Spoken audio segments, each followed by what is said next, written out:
Welcome to another Jabba's Palace roll call. Today's character, Mosep Binneed. Although I'm counting him as a Jabba's Palace character for reasons that will become obvious later on, the Nimbanel character Mosep Binneed was one of many aliens in the Mos Eisley Cantina in A New Hope. We first saw him enjoying a drink just after Hans shot Greedo. But the reason he's remembered a bit better than some of the other Cantina aliens can be found in issue number 2 of Marvel's Star Wars comics from 1977. The first 6 issues were an expanded retelling of the events of A New Hope. Naturally, they included some things not found in the film, including, in this case, a scene where a character named Jabba the Hutt met Han Solo. You may recognize this as the scene George Lucas added to A New Hope in his special edition of the film. But at the time, they hadn't yet come up with the idea of Jabba being a slug-like alien.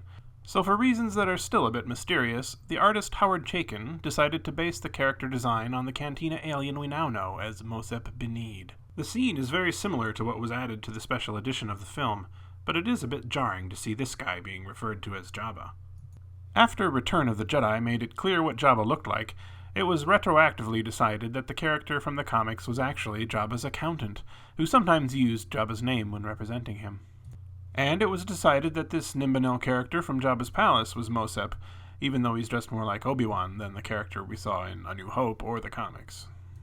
Because of this, and because people can never seem to get enough Cantina aliens, fans have wanted a figure of this character for years, and this year they finally got their wish in the Black Series 3 3/4 inch line.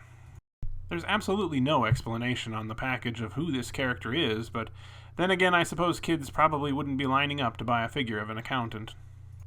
Hey kids, help Jabba do his taxes! Don't forget to deduct the operating expenses for his barge.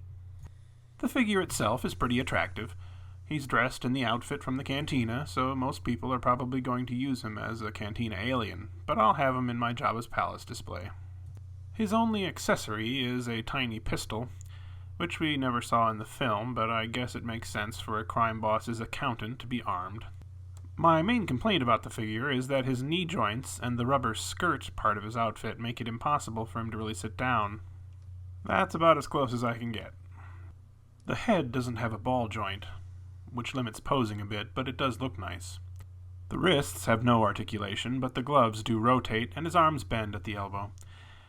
I do find it a little tricky to get him to stand upright, however.